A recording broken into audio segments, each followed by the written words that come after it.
এলাকায় লোকসভায় সিপিএম প্রার্থী মোহাম্মদ সেলিম ও বিধানসভায় কংগ্রেস প্রার্থী আঞ্জু বেগম একসঙ্গে প্রচারে সামিল হলেন। এদিন থেকেই কার্যত দুই প্রার্থীকে সামনে রেখে ভগবানগোলায় যৌথ প্রচার শুরু হলো। কোনো সময় পায়ে হেঁটে, কখনো বা হুটখোলা গাড়িতে চেপে প্রচার চলল সকাল থেকে দুপুর পর্যন্ত। ভগবানগোলায় একতরফা কংগ্রেসের প্রার্থী ঘোষণা নিয়ে যে মনোমালিন্য তৈরি হয়েছিল তার প্রলেপ দিতেই এদিন দুই দলের নেতৃত্ব উপস্থিত ছিলেন প্রচারে।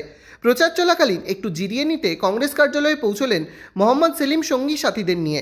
চুমুক দিলেন ডাবে। মোহাম্মদ সেলিম দাবি করলেন, এখনও অর্ধেকের বেশি এলাকা চষে বেরিয়েছি, বাকি যা আছে সেটাও হয়ে যাবে। আর প্রতিদিন উৎসাহ বাড়ছে। এখানে ভগবানগোলায় যেহেতু আমাদের লোকসভা নির্বাচনের সঙ্গে সঙ্গে উপনির্বাচনও আছে, সেজন্য আরও বেশি মানুষের সাড়া, কারণ দুটো ভোট তারা দেবে। আর কংগ্রেসের কর্মীরাও তাদের বাড়তি উৎসাহ আছে। সেই জলঙ্গি থেকে, করিমপুর থেকে সর্বত্র, রানীনগরে গত দুদিন আমরা ঘুরলাম, সেখানে দাঁড়িয়ে তারাই আয়োজন করেছিল। ব্যাপক মানুষের সাড়া।